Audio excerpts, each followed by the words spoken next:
سر میرا سوال یہ ہے کہ کیا حضور صلی اللہ علیہ وسلم کے روضہ مبارک کا دروازہ کسی وی آئی پی کے لیے، کسی بادشاہ کے لیے کھولا جاتا ہے؟ جی نہیں، یہ بھی ایک ایسا مسئلہ ہے جو لوگوں میں بہت پھیل گیا ہے اور غلط مشہور ہو گیا ہے لوگوں کے اندر۔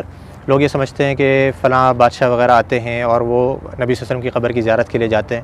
آپ کو عمومی طور پہ میں خلاصہ بتاؤں کہ یہاں کے بادشاہ بھی نبی صلی اللہ علیہ وسلم کی قبر کی زیارت نہیں کر سکتے ہیں، قبر کی یعنی کہ قبر تک نہیں جا سکتے ہیں۔ صحیح، ہم بھی جو جاتے ہیں، آپ نے دیکھا ہوگا ہم کہاں تک جا سکتے ہیں؟ جو جالی لگی ہوئی ہے، جالی یہ کس نے لگائی ہے؟ جالی یہ سعودی حکومت نے لگائی ہے، یعنی کہ پرانے زمانے میں جالی نہیں لگی ہوتی تھی۔ اس کے پیچھے، جالی کے پیچھے کیا ہے؟ بہت سے لوگ یہ سمجھتے ہیں، وہ جھانک کر کے دیکھ رہا ہوتا ہے کہ ہمیں قبر نظر آ جائے کسی طریقے سے۔ قبر ناممکن ہے کہ نظر آ جائے، کیونکہ جالی کے پیچھے 3 دیواریں ہیں۔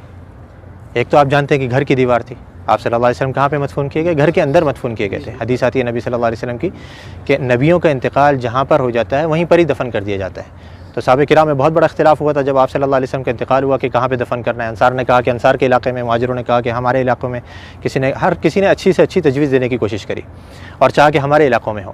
قریب تھا کہ تلواریں نکل جائیں۔ حضرت ابو بکر رضی اللہ عنہ آئے اور آ کر کے حدیث سنائی کہ میں نے نبی صلی اللہ علیہ وسلم سے سنا ہے کہ نبی کا انتقال جہاں ہو جائے وہیں دفن کر دینا چاہیے۔ تو صحابہ کرام یہ تھے کہ جو ابھی جنگ چھڑنے والی تھی، فوراً تلواریں اپنے بند کر دی گئیں، اور ساری ہمارے درمیان میں بھی یہی ہونا چاہیے کہ جب حدیث آ جائے تو ہمارے درمیان کسی بھی قسم کا اختلاف ہو وہ فوراً ختم ہو جائے۔ تو آپ صلی اللہ علیہ وسلم کو دفن کیا گیا کہاں پر؟ دیکھا گیا کہ آپ کا انتقال ہوا ہے حضرت عائشہ کے گھر کے اندر۔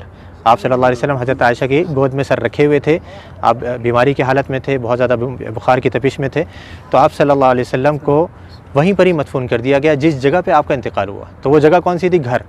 اب گھر کی ظاہری بات ہے 4 دیواری تھی، 4 دیواری کے باہر کچھ عرصے کے بعد پرانے زمانے میں ہی ایک اور دیوار بنائی گئی جس کے 6 کونے تھے، 6 کونے، یعنی کہ عام طور پہ 4 کونے ہوتے ہیں نا گھر کے دیوار کے، اس کے 6 کونے بنائے گئے تھے۔ یہ 6 کونے کیوں بنائے گئے تھے؟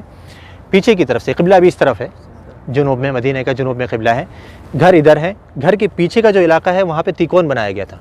جو دیواریں ہیں وہ تیکون کر کے بنائی گئی تھی۔ کیوں تیکون بنائی گئی تھی؟ تاکہ کوئی شخص جب نماز پڑھے تو اس کی سیدھ نبی صلی اللہ علیہ وسلم کی قبر کی طرف نہیں ہو، ادھر کوئی نماز نہ پڑھ سکے، تاکہ آپ صلی اللہ علیہ وسلم کی قبر سامنے نہیں آئے نماز کے درمیان میں۔ کیونکہ نبی صلی اللہ علیہ وسلم کی حدیث یہاں پہ لکھی ہوئی، آپ نے بورڈ پہ پڑھی ہوگی کہ آپ صلی اللہ علیہ وسلم نے قبرستان میں یا قبر کی طرف رک کر کے نماز پڑھنے سے منع کیا ہے۔ تو وہاں پہ یہ دوسری دیوار بنائی گئی۔ اب 2 دیواریں بنی ہوئی ہیں، تیسری دیوار ان دونوں دیواروں کے درمیان میں بنائی گئی، اس کے باہر نہیں۔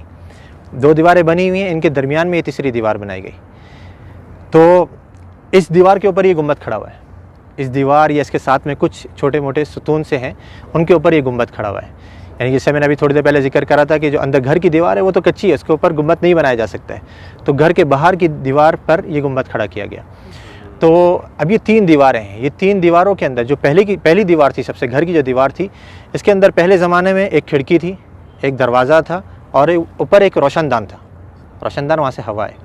کھڑکی اور دروازہ جو پرانے زمانے میں بند کر دیا گیا تھا، رہ گیا تھا روشن دان، وہ بھی کچھ عرصے کے بعد اس ڈر سے کہیں کوئی پرندہ اندر گر کر کے مر نہ جائے اور اس کی بسان بدبو وغیرہ اندر پھیلے، وہ بھی بند کر دیا گیا بالکل۔ تو اب کوئی اندر جانے کی جگہ باقی رہی؟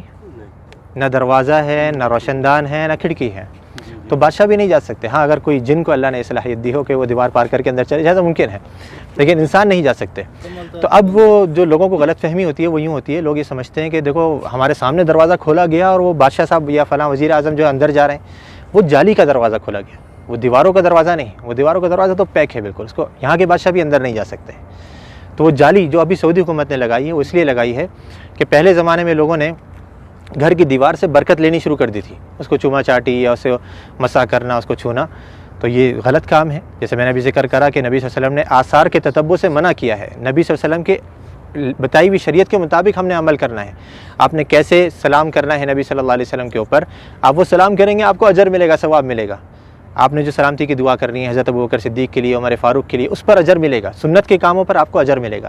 لیکن دیواروں کی چوما چاٹی کرنا، یا جیسے بہت سے لوگوں کو دیکھا جاتا ہے مسجد نبوی کے در و دیوار کو ابھی بھی وہ اپنے رومال اتار کر کے اس پہ پھیر رہے ہوتے ہیں کہ اس کے اندر برکت منتقل ہو جائے، یا کوئی احرام کا کپڑا لایا ہوا ہوتا ہے، یا کوئی ٹوپی اتار کر کے اس پہ پھیر رہا ہوتا ہے، یہ سب غلط کام ہے۔ تو یہ پرانے زمانے میں جب شروع ہوئے تو اس زمانے کے جو علماء کرام تھے، لوگ کہتے ہیں نا یہ وہابی، تم تو اس زمانے کی پیداوار ہو، ہمیں بیچارے ہم کو وہابی کہتے ہیں، ہم تو اپنے آپ کو وہابی نہیں کہتے۔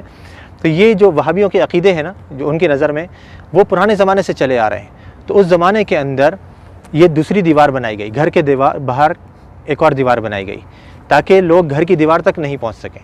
اب وہ کچھ عرصے تک نئی دیوار تھی، لوگوں کو معلوم رہا کہ بھائی یہ تو نئی دیوار ہے، کچھ نہیں کرنا یہاں پہ، لیکن آہستہ آہستہ پھر نئی نسلیں آتی رہیں، وہ سمجھے کہ یہ بھی گھر کی دیوار ہے، پھر علماء نے ایک اور دیوار بنوا دی۔ پھر آخر میں سعودی حکومت نے کہا کہ ہو سکتا ہے لوگوں کے ذہنوں میں یہ چیز رہے کہ دیواریں ہم بناتے رہیں گے تو سمجھیں گے گھر کی دیوار ہے، تو ہم جالی لگوا دیتے ہیں۔ انہوں نے جالی لگوائی، لیکن لوگوں نے پھر بھی نہیں چھوڑا، وہ جالی کو بھی چوما چاٹی کے لیے پھر آخرکار مجبوراً سعودی حکومت کو وہاں پہ پولیس والوں کو کھڑا کرنا پڑا یا حیا والوں کو کھڑا کرنا پڑا تاکہ وہ لوگوں کو سمجھائیں اور آرام سے بتائیں کہ بھئی یہ چیز غلط ہے۔ مسح جو ہے وہ آپ نے حجر اسود کا کرنا ہے، اس کو چومنا ہے، اس کو آپ نے مسح کر سکتے ہیں، یا اس سے پہلے والا جو رکن یمانی ہے اس کو آپ چھو سکتے ہیں، ہاتھ لگا سکتے ہیں۔ یہ گھر کی دیواروں کو یا نبی صلی اللہ علیہ وسلم کے روضے کو ہم نے ہاتھ نہیں لگانا ہے، بلکہ یہاں پر آ کر کے ہم نے آپ کے لیے ادب سے سلام پیش کرنا ہے، سلامتی کی دعا کرنی ہے، تو وہاں پہ کوئی نہیں جا سکتا۔